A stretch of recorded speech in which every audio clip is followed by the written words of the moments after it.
नमस्कार.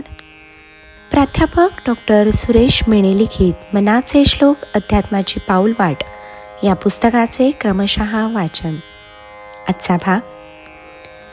अति आदरे सर्वही नाम घोषे, गिरी कंदरी जाईचे दूरी दोषे, हरी तिष्ठतु तोषला नाम घोषे, विशेषे हरा मानसी राम पीसे.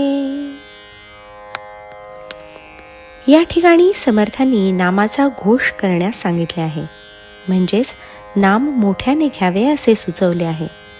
याची 2 कारणे आहेत. पहिले कारण म्हणजे जर आपण मोठ्याने म्हणायला लागलो तर आपल्या मनातील विचार दूर जातात. त्याऐवजी मनातल्या मनात म्हटले तर ओठ पुटपुटतात, पण मनात मात्र भलतेच विचार येत असतात. तेच जर आपण मोठ्याने म्हटले तर त्यावेळेस तरी आपले लक्ष रामनाम म्हणण्यावर असते. तेवढ्यापुरते तरी इतर विचार बाजूला पडतात. दुसरे कारण म्हणजे त्यामुळे इतरांनाही ते नाम ऐकू येते व त्यांनाही रामनामाच्या श्रवणाचा लाभ होतो. कळत नकळत तेही रामनामाचा घोष करू लागतात. मोठ्याने नामाचा घोष चालू असेल तर इतर छोट्या आवाजाचा त्याच्यावर परिणाम होत नाही. परंतु मनातल्या मनात म्हणत असताना घरातील रेडिओ टीव्हीवर जर मोठ्या आवाजात एखादे गाणे लागले असेल तर त्याचा आपल्या नाम घेण्यावर निश्चितच परिणाम होतो. म्हणूनच समर्थांनी रामनामाचा घोष करण्यास सांगितले आहे.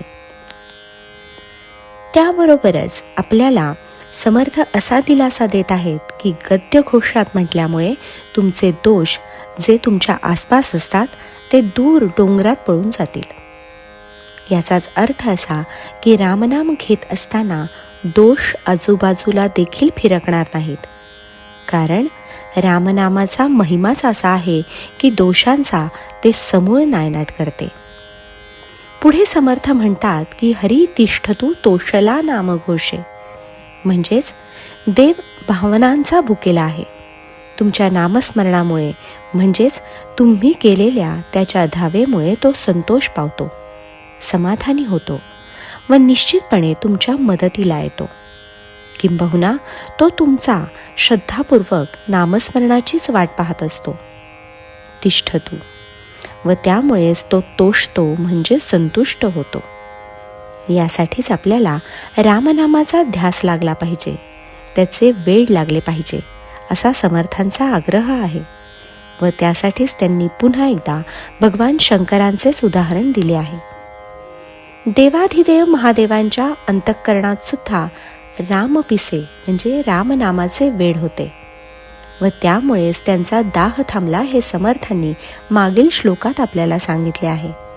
तसेच रामपिसे आपणही व्हावे व आपला उद्धार करून घ्यावा असे समर्थांनी आग्रहपूर्वक सांगितले आहे. जय जय रघुवीर समर्थ.